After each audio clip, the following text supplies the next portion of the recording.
안녕하십니까? 스피커 상태가 상당히 좋아졌죠? 못 느끼시죠? 예, 수고하신 그 미디어 사역으로 늘 수고하시는 형제님 참 감사드립니다. 기도해 주셔서 의정부 동부교회 복음집회 잘 다녀왔습니다.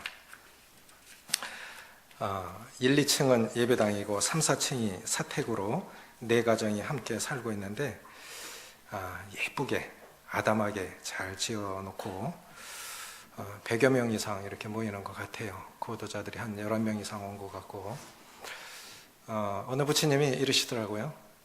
우리 교회는 모난 사람이 없어요 그러더라고요. 어찌 모난 사람이 없겠습니까? 인간이 사는 곳에 어찌 모난 사람이 없겠습니까? 형제님들 11시인데 10시가 좀 넘었는데 카페 가자는 거예요. 주변에 또 카페가 많아요. 12시까지 교제하고 헤어지는데 형제님들도 똑같은 얘기를 해요. 우리 교회는 모난 사람이 없습니다. 그래서 제가 느낀 게 있어요. 이분들은 정말 사랑하는 사람들이구나. 정말 사랑이 많은 사람들이구나. 그것이 다 다듬어져서 사랑 안에서 연합을 이루니 그렇지 어찌 모난 사람이 없었겠어요. 그래서 참 좋은 교회를 보고 왔습니다. 사도행전 10장 보겠습니다.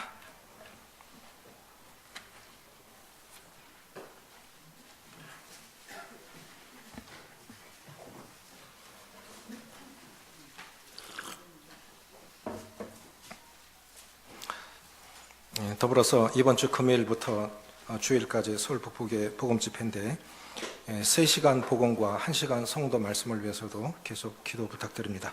사도행전 10장 17절부터 26절까지 같이 읽겠습니다. 좀 긴 절인데 빠르게 읽겠습니다. 시작. 베드로가 본 바 환상이 무슨 뜻인지 속으로 의아해하더니 마침 고넬료가 보낸 사람들이 시몬의 집을 찾아 문 밖에 서서 불러 묻되 베드로라는 시몬이 여기 유숙하느냐 하거늘 베드로가 그 환상에 대하여 생각할 때 성령께서 그에게 말씀하시되 두 사람이 너를 찾으니 일어나 내려가 의심하지 말고 함께 가라. 내가 그들을 보내었느니라 하시니 베드로가 내려가 그 사람들을 보고 이르되 내가 곧 너희가 찾는 사람인데 너희가 무슨 일로 왔느냐.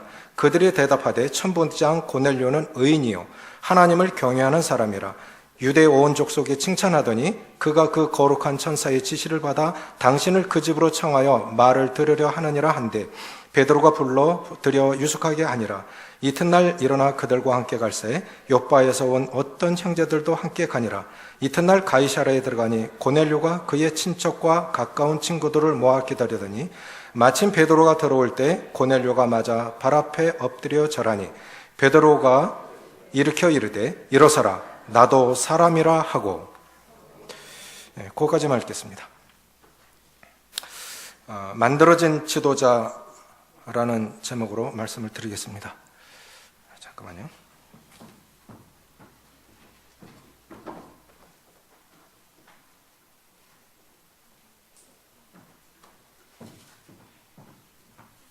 죄송합니다. 한가를 빼놓고 와서. 어떤 사람이 그 분야에서 탁월한 업적을 드러낼 때 많은 사람들은 그 사람을 일컬어서 타고난 사람이라고, 타고난 재능을 가진 사람이라고 이렇게 말을 합니다. 지난 동계올림픽에서 스켈레톤에서 금메달을 수상한 윤성빈 선수 기억이 나시죠? 이 썰매 종목이 2가지인데 4명이 타는 썰매를 봅슬레이를 하고 혼자 엎드려서 거꾸로 내려오는 그 종목을 스켈레톤이라고 하는데 제가 보고 놀란 건 뭐냐면 그 거리가 1200m에서 1500m 높이에서 내려오는데요. 동봉보다 더 높은 데서 20개 이상의 커브를 120km로 거꾸로 내려오는 거예요. 그걸 3분 20초 만에 내려옵니다. 그래서 제가 다시 놀란 거예요. 정말 대단한 사람이다. 그런데 그가 체육대에 진학하기 위해서 코치를 만났는데 3개월간 훈련을 했는데 신문에 실린 내용 그대로라면 참 내가 그 코치가 이런 말을 했다는 거예요. 참 내가 참 별난 놈 다 봤다. 3달밖에 연습을 안 했는데 국가대표보다 낫다. 그게 윤성빈 선수였어요. 그런 사람을 키웠으니까 그런 사람이 우승을 한 겁니다. 타고난 것이 어떤 면에서 은사도 욕심내서 되는 게 아닙니다. 노력해서 되는 게 아닙니다. 다 타고난 거예요. 그것을 개발하고 발전시키는 것이 그것이 우리 그리스도인의 삶이라고 생각이 되지는데, 그런데 8끼 하루에 체중을 늘리고 고강도 훈련을 감당하기 위해서 8끼 식사를 했다고 하니까 얼마나 힘들겠습니까? 윤성빈 선수의 허벅지 둘레를 재보니까 62cm예요. 제 허리 정도 가까운, 제가 32인치니까 제 허리보다 약간 가는 허벅다리 하나가 그 정도 체중을 실어서 1200 높이 803 동봉에서 거꾸로 나오는데 3분 20초 만에 내려온 거예요. 우리가 텔레비 보면 그거 감이 안 오죠? 상상을 해보세요. 대단한 거 아닙니까? 또 수목화의 대가 석창우 화백이라고 하신 분이 계신데요. 이분이 전기 기사로 일을 하셨는데 어느 날 감전이 돼서 두 팔을 다 자릅니다. 팔이 없어진 거예요. 그런데 4살 난 아이가 도화지를 가져와서 아빠 그림 좀 그려줘. 너무 진지하게. 원래는 엄마 그림 좀 그려줘. 그러니까 아빠한테 가봐라. 팔도 없는 아빠한테 가보라 한 거예요. 일부러 그랬겠지요. 아빠가 두 팔을 잃어버리고 생을 이렇게 절망 가운데 저렇게 살아가니 아빠에게 뭔가 할 수 있다는 걸 좀 보여주기 위해서 아빠한테 가봐라. 아이는 아빠가 의술을 한 것이 무엇인지 잘 모르는 거예요. 아무 기능을 할 수 없다는 걸 잘 모르니까 아빠 그림 좀 그려줘. 도화지를 내미는데 너무 진지하게. 그래서 이 어깨에 고정시킨 그 의술을 가지고 하루 종일 그림을 그렸는데 그것이 참새입니다. 이걸 지금도 가지고 있는데 이 참새 한 마리를 하루 종일 죽을 힘을 다해서 그렸다는 겁니다. 그런데 이 참새를 그렸는데 가족들이 보니까 성한 사람이 그린 것보다 더 잘 그린 거예요. 그건 의수로 그린 게 아니라 온몸으로 그린 건데 성한 사람이 그린 것보다 더 잘 그린 거예요. 그래서 가족들이 당시 화가가 좀 돼봐라. 그래서 이분이 이제 이 화가들의 문을 두드리는데 화가들이 하는 말이 이 화가는 그림 색깔, 아주 많은 색깔을 다뤄야 되는데 팔 없는 사람은 불가능합니다. 그래서 다 퇴짜를 놔버린 거예요. 그럴 수 있겠구나. 그건 사실이겠구나. 나를 미워해서가 아니라 팔 없는 사람이 이 수많은 물감을 다룬다는 것 자체는 불가능하겠구나. 그래서 생각한 것이 그럼 한 가지 색깔로 그리는 그림을 택하면 되겠구나. 그게 수묵화입니다. 묵으로 그리면 되는 거예요. 먹으로. 그래서 이제 이 수묵화 대가를 찾아갔는데 또 퇴짜를 놔버린 거예요. 그러니까 이 석창우 화백이 뭐라 그랬냐면 내가 포기할 때까지만 가르쳐 주세요. 내가 큰 사람 된다는 보장 없고 욕심도 없으니까 제가 포기할 때까지만 가르쳐 주세요. 그렇게 해서 배우기 시작한 것이 수목화의 대가가 됐습니다. 이번 평창 올림픽 때 이분이 쓴 것이 걸개로다 쫙 내려서 마지막을 대미를 장식을 했습니다. 이번에 자녀들은 지금 미국에 가 있고요. 수목화 대가가 됐습니다. 저는 이렇게 생각합니다. 세상에는 타고난 재능을 가진 사람들이 참 많이 있습니다. 그러나 대부분은 만들어진 사람들이라고 생각이 되어집니다. 우리도 하나님께서 우리에게 주신 것들, 나는 뭐가 없어서, 나는 재능이 없어서, 또 집에서 받쳐주지 못해서, 저는 그건 아니라고 생각해요. 누군가에게 감동을 준다는 것은 쉬운 일이 아닙니다. 그런데 성경에 나오는 특별히 초대교회의 역사를 다루는 사도행전이라는 무대에 두 주인공이 등장을 하는데 먼저는 베드로입니다. 베드로가 먼저 이 무대의 주인공으로 활동을 하다가 그 자리를 베드로가 이렇게 쓰임 받다가 후에는 이제 바울이 그 자리를 채웁니다. 그런데 두 분은 아주 대조적인 분들입니다. 바울은 베드로 생각해 보십시오. 3년 동안 주님을 따라다닌, 주님과 공동체 생활을 하면서 주님의 숨소리까지 옆에서 듣고 있던 베드로. 그러니까 완전한 모델 곁에서 3년 이상을 있었던, 그런 성령이 오신 후에 완전히 바뀌었는데, 바울은 음성으로만 들었지 주님을 본 적도 없고 배운 적도 없어요. 그런데 바울은 정말 뛰어난 분 아닙니까? 저는 생각하기를 바울은 타고난 지도자, 베드로는 만들어진 지도자라고 생각이 되어집니다. 근데 대부분의 사람들은 거의 만들어져 갑니다. 이 베드로를 보면 하루에 3,000명, 5,000명씩 구원받는 역사가 베드로의 한 번의 복음 전하는 설교를 통해서 이루어지는데, 그럼 그렇게 능력 있는 그리스도인, 능력 있는 지도자, 이방인 로마 백부장 이 고넬료는 사실 정복자 아닙니까? 정복자가 오히려 이 피지배민족인 이 유대인에게 절을 할 정도로 이방인에게도 존경받는 지도자, 불신자에게도 존경받는 그리스도인. 우리는 어떻게 하면 능력 있는 그리스도인, 존경받는 그리스도인이 될 수 있을까요? 어떻게 하면 능력 있는 지도자, 존경받는 지도자가 될 수 있을까요? 저는 그걸 베드로의 삶을 통해서 배울 수 있다고 생각이 되어집니다. 첫 번째, 베드로가 그렇게 능력 있는 지도자, 존경받는 지도자가 될 수 있었던 첫 번째 비결이 뭐냐? 따라해 보십시오. 생각하는 사람이 되라. 생각하는 사람이 되는 겁니다. 그런데 많은 경우 우리는 생각 안 합니다. 너무 바빠요. 생각에 여유가 없습니다. 너무 바빠서. 또 하나, 자기 기준이 말씀보다 하나님의 말씀이 기준이 되는데 자기 기준이 더 커요.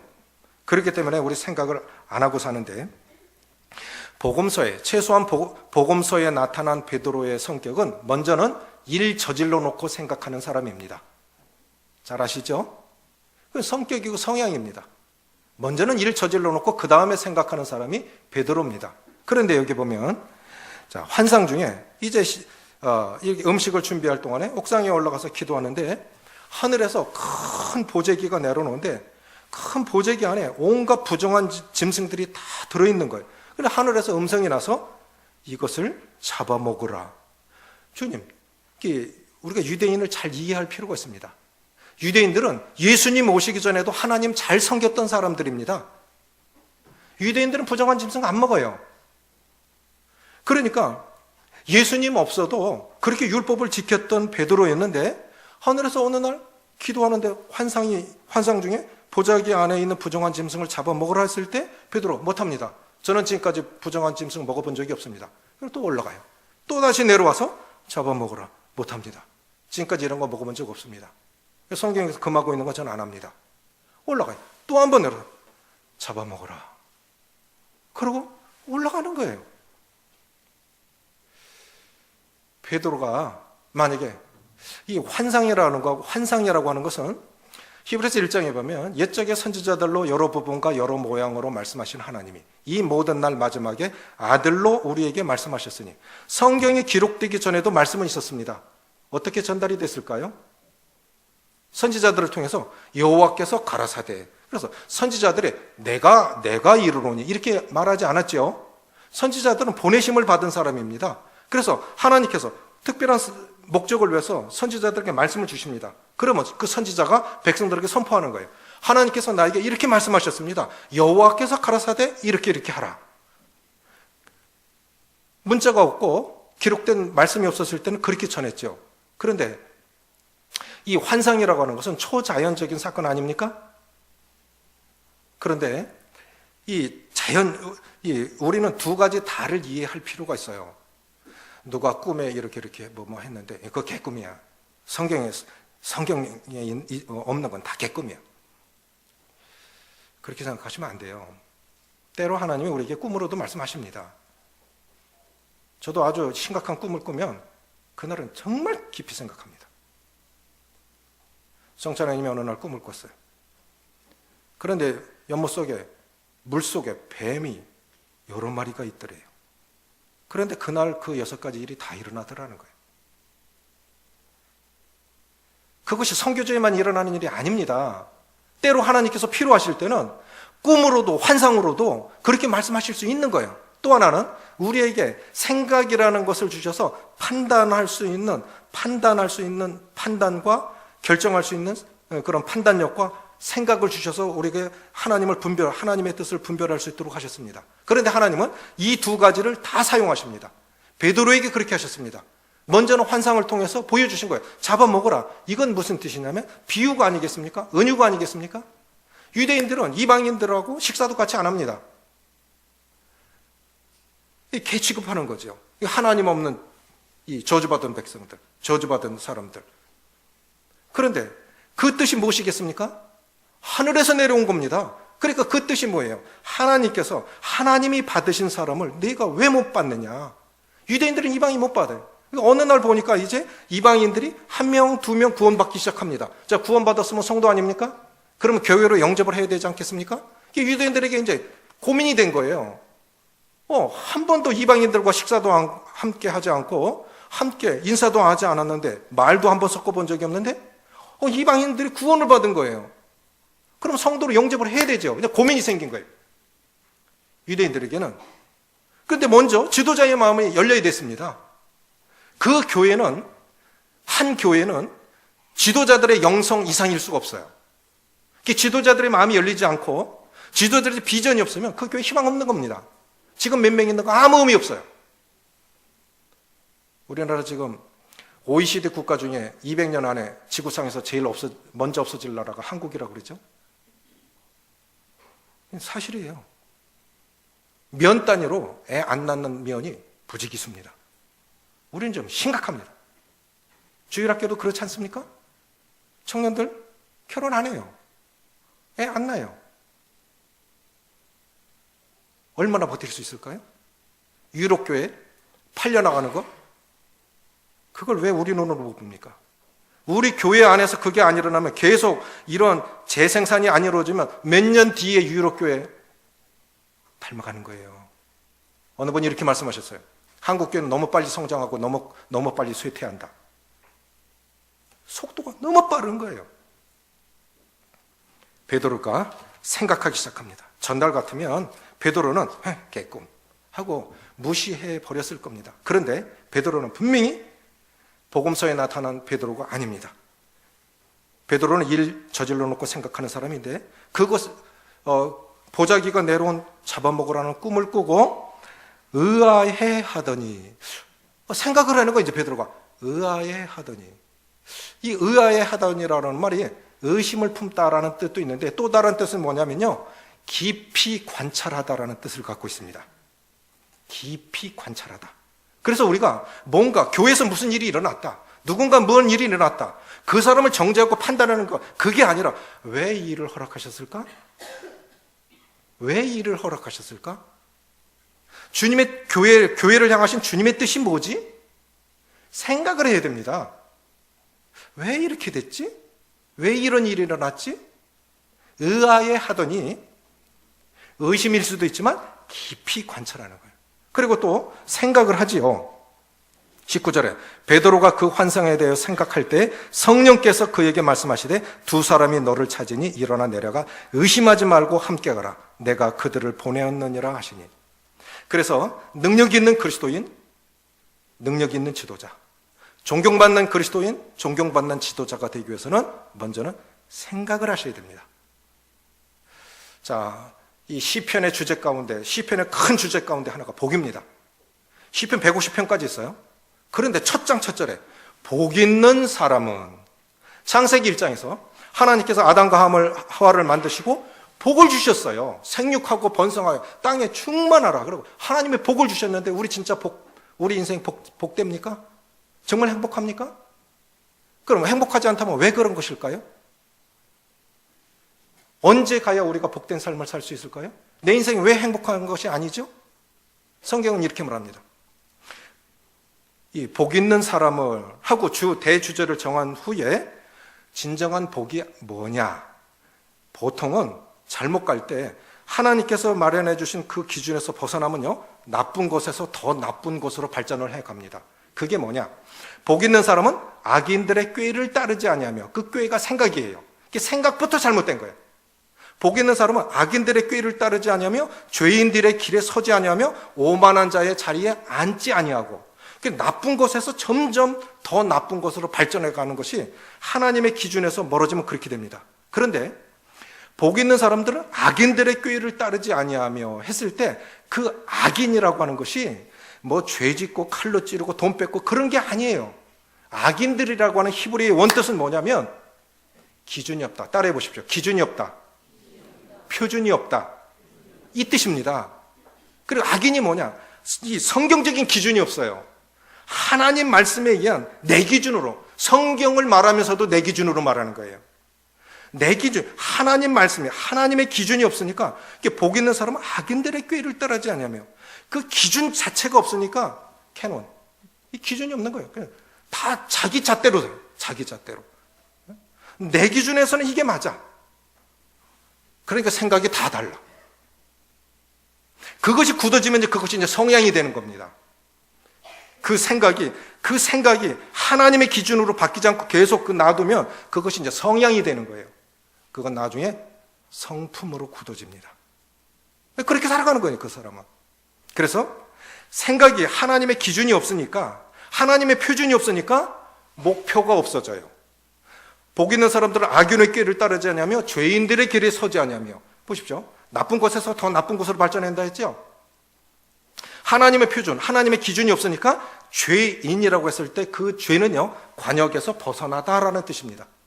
하나님은 이렇게 살아가기를 바래요. 그런데 내 기준대로 살아가니까 내 맘대로 살아가는 거예요. 목표가 없는 거예요. 그러다 보니까 어떻게 됩니까? 복 있는 사람은 악인들의 꾀를 따르지 않으며 죄인들의 길에 서지 않으며 오만한 자의 자리에 앉지 않냐고 했을 때 오만이라고 하는 히브리의 원뜻은요, 하나님을 거스리다라는 뜻입니다. 하나님의 기준, 하나님의 표준이 없으니까 목표에서 벗어나게 되고, 목표가 없으니까 하나님을 거스리는 거예요. 누구도 그렇게 살고 싶은 사람 없습니다. 구원받은 사람들은 다 주님을 사랑하는 사람들입니다. 그런데 실제적으로는 하나님을 거스리는 거예요. 하나님 편에서 볼 때는 하나님의 일을 하면서도 하나님을 거스리는 사람이 될 수 있습니다.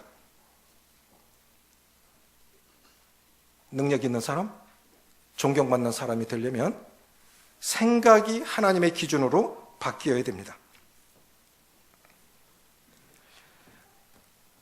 하나님께서 우리에게 주신 큰 축복 중에 하나가 우리는 생각할 수 있다고 하는 것일 것입니다. 그래서 어느 분은 그렇게 말씀하셨죠. 나는 생각한다, 고로 존재한다. 어느 철학자 그런 말을 했죠. 자, 보십시오. 아담이 창조되고 나서 제일 먼저 한 일이 무엇입니까? 하나님께서 아담에게 미션을 주셨죠. 뭘 했습니까? 저 같으면 돌아버렸을 것 같아요. 손자 이름을 지으라는데 아니 못하겠다. 집사람이 한 10개 만들어 놓고 골라볼래? 애 둘 이름 짓는데도 머리 휘어요. 그렇죠? 그렇지 않습니까? 얼마나 고민을 합니까? 얘가 이 이름으로 평생을 살아갈 건데 자녀의 이름, 손자의 이름을 지을 때는 그 이름 속에 부모의 소원을 담아서 짓습니다. 그렇지 않습니까? 근데 이름대로 돼요. 누가 이름을 함부로 짓나? 그거 맞아요. 이름 잘 지어야 돼요. 이름대로 됩니다. 저는 그걸 믿어요. 이 아담이 얼마나 생각을 많이 했을까요? 얼마나 고민을 했을까요? 요셉과 마리아가 약혼식을 했는데 잠자리도 안 했는데 어느 날 마리아의 배가 불룩불룩 불러와요. 생각해보세요. 난 참 요셉이라고 하는 사람 정말 신사라고 생각합니다. 저 같았으면 볼 것도 없어요. 벌써 끝냈을 거예요. 근데 요셉이 생각을 해요. 따라해 보십시오. 생각하면 하나님의 음성을 들을 수가 있다. 생각하십시오. 내 기준대로 판단하지 마시고 왜 그렇게 됐을까? 하나님의 교회를 향해서 뭘 기대하시는 걸까? 생각을 해야 됩니다. 요셉은 생각을 한 거예요. 그러니까 천사가 와서 요셉아 마리아 데려오기를 뭐라고 그랬죠? 하지 말라. 성령으로 잉태된 거다. 그럼 그렇게 말 못하는 마리아는 얼마나 더 힘들었을까요? 그렇죠? 근데 누가 의문을 풀어줬습니까? 천사가 한 거예요. 생각을 하면 말씀을 주십니다. 그러니까 우리가 하나님의 뜻대로 살지 못하는 첫 번째 이유는 뭐냐면 생각을 안 해. 그 하나님의 표준, 하나님의 기준이 아닌 내 기준대로 살아가니까 사람 관계도 나빠지는 거예요. 저 사람은 늘 저래. 이렇게. 죄를 짓는 거예요. 하나님이 나 같은 사람도 받으셨는데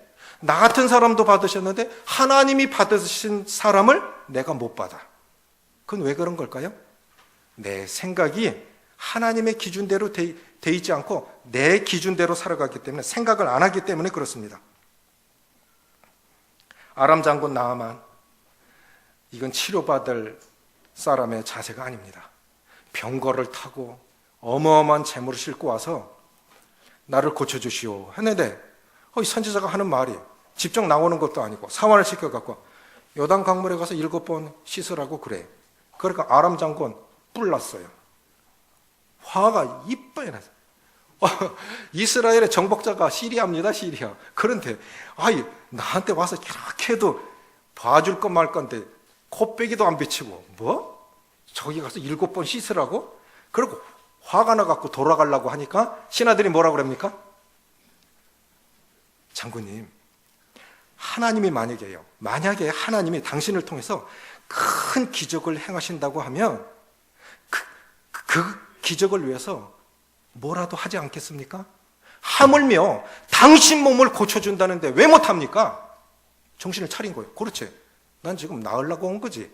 나 병고 치러 나으려고 온 거지. 그래서 순종했을 때 내 생각에는 선지자가 나한테 와서 여호와의 이름을 부르면서 내 상처 부위에 손을 흔들어서 이렇게 해서 나를 낫게 해줄 줄 알았는데 자기 생각대로 안 되니까 뿔난 거지요. 여러분, 왜 화납니까? 부부간에 왜 화냅니까? 교회 생활할 때 왜 화냅니까? 내 생각대로 안 되거든. 내 기준대로 안 되거든. 그러니까 화딱지 나는 거예요. 뭐가 죄입니까? 하나님의 기준이 아닌, 하나님의 표준이 아닌 내 기준이 돼 있으니까 결국은 하나님을 거스리는 거예요.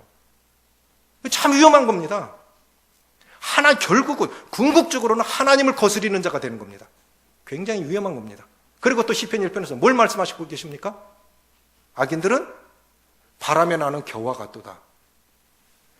제가 지금도 생각하면 저는 시골에서 자라서 시골 생활도 잘 알고 도시 생활도 잘 합니다. 시골 사는 사람들 얘기하면 제가 잘 합니다. 다 통하지요. 타작할 때 제일 힘든 게 뭐냐면 보리 타작할 때가 제일 힘듭니다.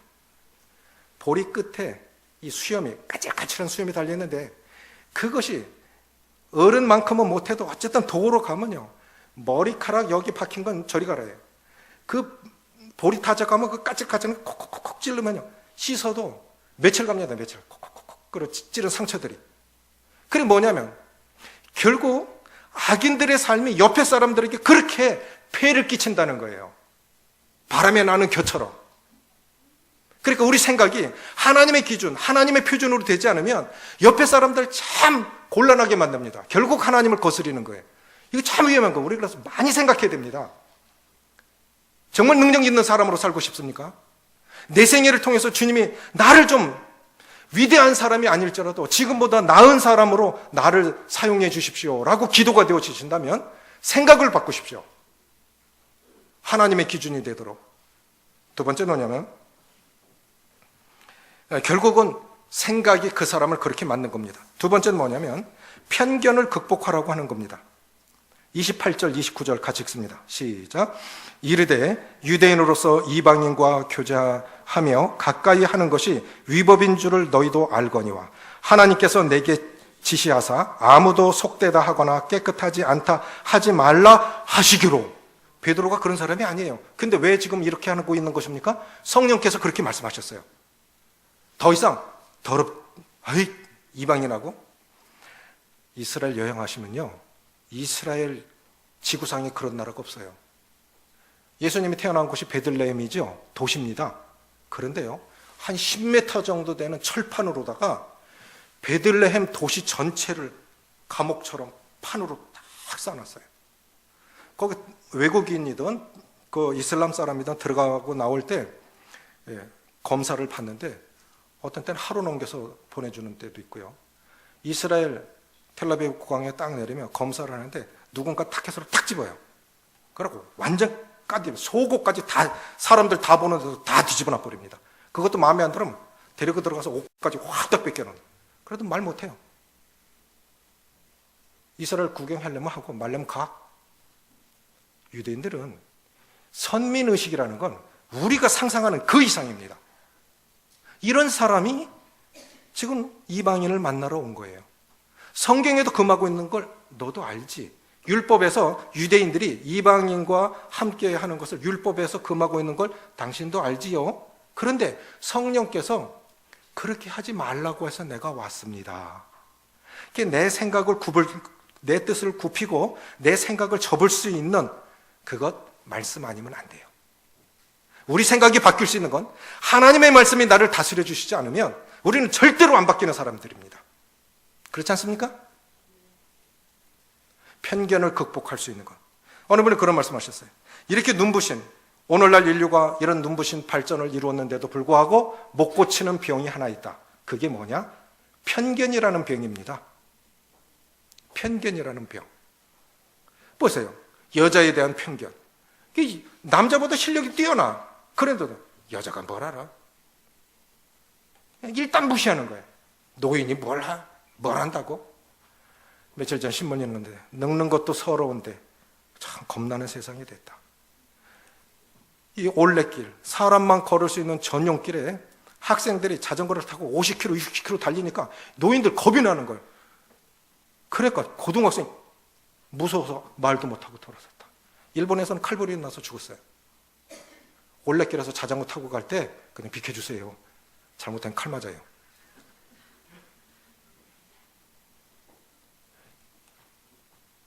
우리 많은 편견을 가지고 있지 않습니까? 정말 평생을 열심히 살아오시는 우리 어르신들, 부모님들인데 늙은이들. 아니면 네가 뭘 알아? 여자에 대한 편견. 또 이 어떤 능력에 대한 편견. 많은 편견을 가지고 네가 그렇지 뭐. 넌 그런 사람이잖아. 이게 우리 편견이. 그래 보세요. 때로는 관계가 껄끄러운 사람들도 있을 수 있습니다. 그 근본 밑바탕에 뭐가 있습니까? 편견이 있습니다. 편견이. 당신은 늘 그랬지. 당신은 나한테 늘 그랬지. 당신은 그런 사람이지. 그 편견만 없다면 우리는 누구하고도 잘 지낼 수 있습니다. 그 편견이 결국 나를 그렇게 만든 건 생각을 하지 않는 거야. 하나님이 나 같은 사람도 받으셨다면, 하물며 나 같은 사람을 받으셨다면 하나님이 받으신 사람을 우리가 왜 못 받습니까? 그런데 나에 대해서는 원만해. 나에 대해서는 아주 지극하게 너그러운데 남에 대해서는 엄격한 잣대로 대하지 않습니까? 가족에 대해서도, 성도에 대해서도, 이웃에 대해서도 자기 잘못하는 건 안 보이는 거예요. 남이 볼 땐 그 사람 치명적인 연약을 갖고 있는 사람일 수 있습니다. 그런데 아주 남에 대해서는 엄격하게 그렇게 적용을 해요. 남들 보면 왜 저러지? 말 안 합니다. 자기는 몰라요. 이게 뭐예요? 결국 교만은, 제가 생각하기로 교만은요, 편견에서 와요. 편견에서 옵니다. 너는 늘 그랬지. 너는 그 사람이지. 이건 아주 안 좋은 것이라고 그렇게 생각이 되어집니다. 하나님께서 들어쓰시는 사람, 이 베드로 참 실수가 많은 사람 아닙니까? 오늘날 베드로가 어떻게 그렇게 훌륭한 사람, 능력 있는 사람, 존경받는 사람이 될 수 있었을까? 실패를 통해서 자신이 누구인지를 깨달은 거예요. 실패를 통해서. 자기도 그렇고 그 가족도 치명적인 그런 문제가 있고 세월이 지났지만 그런 있는데도 다른 사람 왜 그렇게밖에 못해? 여러분, 우리는요 끊임없이 말씀 앞에서 남을 보지 말고 나를 봐야 됩니다. 이 말씀의 거울 앞에 나를 비춰야 되는데 다른 사람 한번 봐봐. 너 어떤 사람인가? 거울 들고 다니면서 다른 사람들만 보여주는 거예요. 네 꼬라지 좀 봐라 이러고 다니는 거예요. 자기 꼬라지를 봐야 내 꼬라지 보면 오늘 살아있는 게 다행이지. 이럼에도 불구하고 내가 하나님 앞에 구원받은 사람으로 그나마 조금이라도 주님 앞에 쓰임받을 수 있다면 나는 감당할 수 없는 은혜지. 매일 말씀이 거울 앞에 나를 비춰야 되는데 거꾸로 상대쪽으로 돌려서 네 꼬라지 좀 봐라, 네 꼬라지 좀 봐라 이렇게 돌아다니면 그 사람이 은혜가 없어요. 그 사람 통해서 주님 일 안 하십니다. 존경받는 사람이 될 수가 없어요. 세 번째는 뭐냐면, 자, 그래서 이렇게 능력 있는 그리스도인, 존경받는 그리스도인이 되기 위해서 먼저 생각하는 사람이 되십시오. 편견을 극복하십시오. 그런데 생각할 때 성령께서 말씀을 주십니다. 세 번째는 뭐냐면 지극히 연약한 인간임을 인정하십시오. 사람입니다. 우리는 다 사람입니다. 교회는 의인들이 모인 곳이 아니고 죄인들이 모인 곳입니다. 신분적으로 의인이지 우리는 다 죄인들이 모인 곳입니다. 그런데 우리 때때로 착각하고 살 때가 참 많아요. 305장 찬송 305장에 존 뉴턴이 그 노예 상인 아닙니까? 사람을 팔아먹은 사람이에요. 그런데 나 같은 죄인 살리신, 이 찬송 구원받고 나서 지은 겁니다. 나 같은 죄인 살리신. 신분적으로 의인이지만 주님 나 같은 죄인. 우리는 정말 무너질 수밖에 없고 넘어질 수밖에 없는 그런 사람인데 25절, 26절 같이 읽습니다. 시작. 마침 베드로가 들어올 때 고넬료가 맞아 발 앞에 엎드려 절하니 베드로가 일으켜 이르되 일어서라 나도 사람이라 하고, 여기서 베드로의 진술을 봅니다. 일어나세요. 나도 사람입니다. 일어나세요. 나도 사람입니다.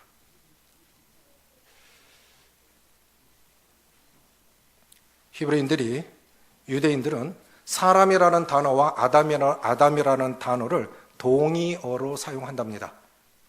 사람은 아담, 아담은 붉은 흙이라는 뜻이죠. 사람은 곧 아담인데, 그러면 이 아담이라고 하는 이 뜻은 이런 의미가 담겨 있기 때문에 그렇게 사용하는 것 같아요. 첫째는 뭐냐면 그것은 아무 가치 없는 흙으로 만들어진 존재다. 가치가 없어요. 주님이 내 가치가 되시지 않으면 우리 자체로는 아무 가치가 없습니다. 아멘이십니까? 주님이 내 가치, 주님이 내 의미가 되지 않으면 우리는 아무 가치가 없어요. 정말 보평도 없어요. 하나님 없는 사람도 나보다 훌륭한 사람 참 많아요. 하나님 없는데 정말 존경스러운 사람들도 참 많아요. 이웃을 위해서 살고요. 성품도 저보다 나은 사람들도 있고요. 정말 훌륭한 분들 많아요. 그런데 예수 믿어도 이렇게 오래도록 구원받고 주님 앞에 살고 말씀도 가르치는데 안 변해. 참 잘 안 변해. 이게 뭐에 그런 걸까요? 나는 사람이지. 은혜가 아니면 언제라도 무너질 수 있고 꺾일 수 있는 사람이지. 은혜가 나를 붙들어 주시지 않으면 난 통째로 뿌리까지 뽑힐 수 있는 사람이지. 여러분, 죄 짓는 게 젊은 사람만 죄 짓는지 아세요?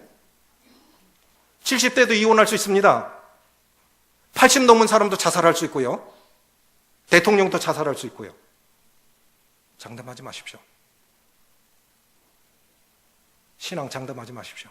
저는 사람을 정죄하고 판단하고 큰 소리 치는 사람 보면 겁나요. 옛날에는 그렇게 안 느꼈어요. 저러다가 어쩌려고 저래? 저러다가 어쩌려고 저러는데? 우리는 하나님을 생각할 때 두 가지로 생각하셔야 돼요. 하나님을 사랑하셔야 됩니다. 또 하나는 하나님을 두려워하셔야 됩니다. 하나님의 속성을 합하면 하나님의 공의와 하나님의 사랑이에요. 하나님을 사랑하셔야 되고 하나님을 두려워하셔야 돼요. 그게 십자가입니다. 우리 죄를 대신해서 친히 나무에 달려 그 몸으로 우리 죄를 담당해 주신, 우리 죄가 다 용서받은 거, 그래서 자기 아들도 아끼지 않고 내어주신 거, 그게 십자가 아니겠습니까? 십자가 아니면 우리 자랑할 게 뭐 있었어요? 뭐 자랑할 게 있습니까? 첫 번째는 아담이라고 하는 이 말의 뜻 가운데는 난 가치 없는 자야. 오늘날 그래도 주님 앞에 산다고 하면 주님이 그렇게 하신 거지. 주님이 지혜 주셨지. 주님 지혜 주셨지. 저는 복음을 좀 특이하게 전합니다. 외부교회 가서 복음을 전하면 형제님 참 복음이 새로워요. 저도 그렇게 전해요. 복음 전하는 성도들이 막 받아 적어요. 저도 그렇게 전해봤으면 좋겠어요. 형제님 이걸 어디서 얻으셨어요? 기도하면 하나님 볼거리, 생각할 거리 다 주세요. 하나하나 하면은 성도 저보다 많이 배우고 똑똑한 분들 참 많잖아요. 사실 그 교회에 어떤 사람이 있는지 어떻게 아십니까? 박사도 있고 의사도 있고 별별 사람 다 있잖아요. 하나님이 내 가치가 아니라면 나는 정말 가치 없는 자입니다. 두 번째는 뭐냐면 아담이라고 하는 그 뜻 속에는 우리는 실수하고 실패할 수 있는 연약한 인간이라는 뜻을 지니고 있습니다. 얼마 전에 눈 왔죠? 여기 두 번째 온 건데, 아니 눈 왔다고 뭐 눈 조금 왔다고 그 텔레비에 나오는 그 대구밖에 없죠. 제가 사진 찍어서 원주에 있는 딸한테 보내면 키키키키 웃어요. 뭐 6개월 동안 눈이 온다든가 11월부터 뭐 3월달까지 눈이 온다든가, 그럼 차들이 원주에 가면 차가 다 들어. 깨끗한 차가 없어요. 그냥 맨날 눈 오니까 아예 세차도 안 하고 살아요. 눈 20cm 왔다고. 지금은 그래도 염화칼슘 뿌리죠. 옛날에는요, 복현동에 고가도로 있잖아요. 참, 저는 경기도 사람 아닙니까? 눈 요만큼 왔는데 경찰이 막아놓고 못 올라가게 하더라고요. 그래서 아유, 참 대구는 대구다. 이렇게 눈이 없는 나라인데, 지역인데 111년 만에 눈이 왔어요. 그래서 제가 며칠 전 눈 왔을 때 새벽기도 하고, 옛날 동봉에 올라갔을 때 한 10년 많이 다녔죠. 형님들하고 재매님들하고. 그 동봉에 올라가면 바람이 굉장히 세게 붑니다. 강풍이 부는데 이런 눈이 하고 작은 눈이 때리면서 얼어버리면 눈꽃이 환상적이에요. 잊을 수가 없죠. 눈밭에서 라면 한 배 끓여 먹어보십시오. 그 맛은 정말 뭐 그 맛 모를걸요? 그래서 눈 구경 한번 가자. 이 성도들 일하는데 죄송하지만 잠깐만 한번 올라갔다 와보자. 그래서 804는 올라갔어요. 111년 만에 왔다는 그 눈인데 지난번만큼은 안 왔는데, 그래서 이제 산에 올라가 보니까 한 50년, 60년 된 소나무들입니다. 그런데 나무가 몸통이 꺾여 있는 거예요. 소나무들이 이렇게 뚝뚝 부러져. 몸통, 가지가 부러지는 거는 저는 뭐 경기도에서 많이 봤잖아요. 눈 별거 아닌 것 같지만요, 눈 무게 굉장히 무겁습니다. 초가지붕은 무너지는 집도 있어요. 초가지붕이 무너지는, 눈 1m 정도 쌓으면 초가지붕 무너져 버립니다. 대구 사람들은 상상이 안 갈 거예요. 나무에 눈 이렇게 쌓이면 나무 옛날 제가 시골에 살 때 보면 밤에 나무까지 꺾어지는 소리가 뚝뚝 나요.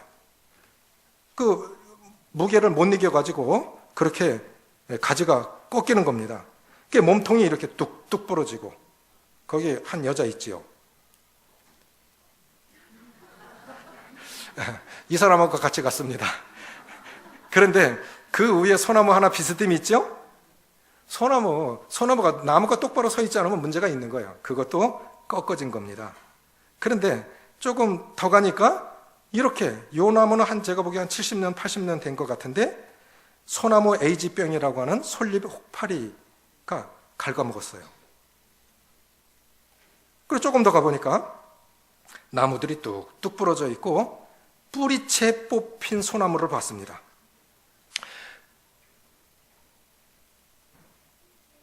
제가 느낀 것이 하나 있습니다. 뭐 개 눈에는 뭐만 보인다고, 저는 어디 가든지 설교거리밖에 안 보여요. 그래서 일부러 찍어온 겁니다. 이거 어딘가 써먹어야겠구나 하고 했는데, 주님 이 말씀하고 연관이 있어요. 왜? 그러면 이 나무는 왜 부러지고 뿌리째 뽑혀서 덜렁 누워있는 것일까요? 가지가 부러지는 건 이해가 가요. 그런데 몸통 자체가 부러지면 그냥 죽는 거예요. 소나무가 60년 이상 정도 된 거 몸통이 뚝 부러지면 그거 죽습니다. 왜 60이 넘어서, 왜 70이 넘어서 이혼을 하고 80이 넘은 사람이 왜 자살을 합니까? 제가 생각한 게 있어요. 따라해 보세요. 삶의 무게를 못 이기면 부러진다. 우리는 아직 그만한 무게를 못 만난 거예요. 내가 아직 인생을 그렇게 많이 살질 못해서 그 사람만큼 그렇게 어려운 삶의 무게를 내가 못 만난 거예요. 그러니까 그렇게 쉽게 왜 저래? 하고 판단하는 거예요. 지금까지 팔공산에 올라가 보니까 너무 많은 나무들이 부러져요. 제가 이거 10분의 1도 못 찍은 거예요. 지금까지 그 나무는 부러져 본 적이 없어. 태풍, 수없는 태풍, 1년에 얼마나 많은 태풍이 지나갑니까? 한 번도 부러져 본 적이 없는데 몸통이 뚝 부러졌단 말이에요. 우리는 삶의 무게를 감당하지 못하면 부러지고 심지어 뿌리채 뽑힙니다. 신앙생활을 안 하는 사람도 있어요. 왜 저러지? 물론 그에 연약이 있겠지만 쉽게 말하면 안 돼요. 쉽게 말하면 안 돼요. 신앙, 근본적인 신앙의 뿌리까지 뽑힐 그만한 바람을 받으면, 인생의 바람을 너무너무 심하게 맞으면 교회 가기 싫어, 사람 만나기 싫어, 다 싫어, 뛰어내리고 싶어, 이런 지경까지도 갈 수 있는 겁니다. 삶의 무게가 너무 무거우면 다 놓고 싶은 거예요. 그게 인간이에요. 그게 아담입니다.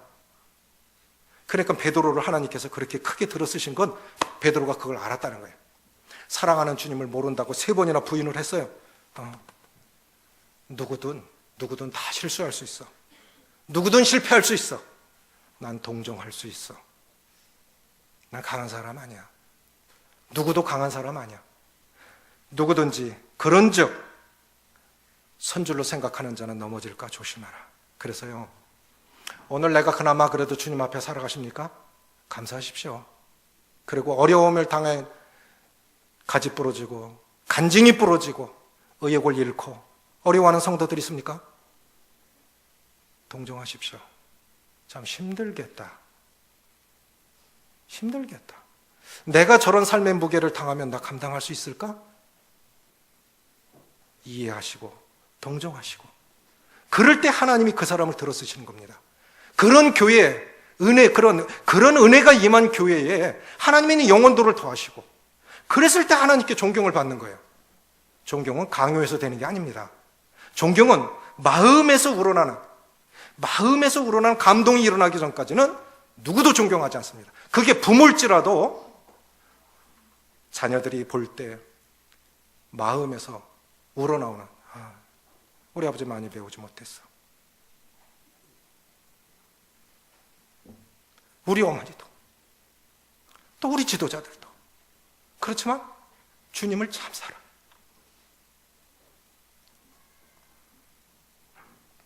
그 주님 사랑하는 모습 보면서, 인간적이지만 그 인간적인 모습 속에서 주님을 볼 때 그 사람을 존경하는 거예요. 뭐 잘났다고 사람이 사람을 따르겠습니까? 3가지 생각해 보십시오. 능력 있는 그리스도인이 되기 위해서, 존경받는 그리스도인이 되기 위해서 우리는 뭘 해야 되겠습니까? 첫째는 생각을 하십시오. 생각을 깊이 하십시오. 그리고 편견을 버리세요.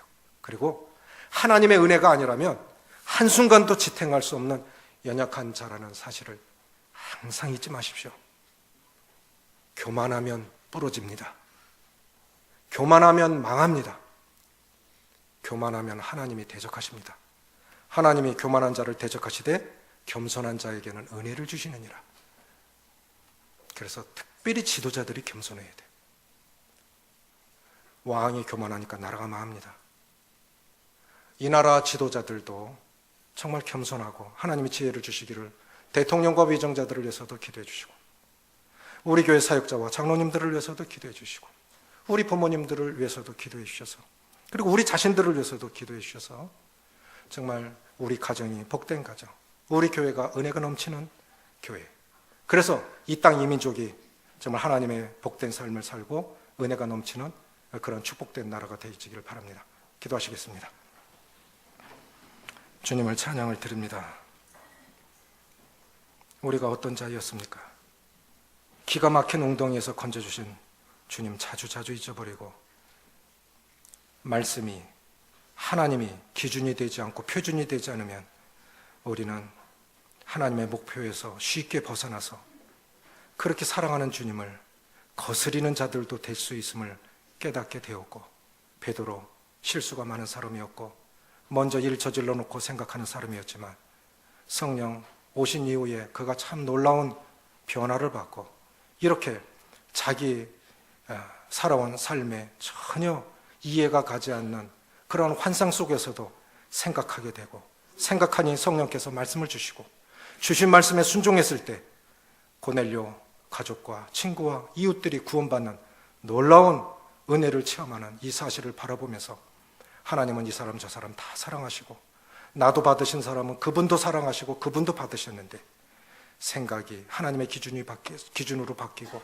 편견을 버리고 겸손하게 나의 나됨을 인정하고, 나의 나됨이 전적인 하나님의 은혜라는 사실을 잊지 않게 해주셔서 하나님 앞에 부르심을 받는 날까지, 천성에 갈 때까지 서로 격려하고 동정하며 주님의 뜻을 이루어가는 저희들 될 수 있도록 성령께서 축복하시기를 원하며 우리 주 예수님의 이름으로 감사하며 기도합나이다.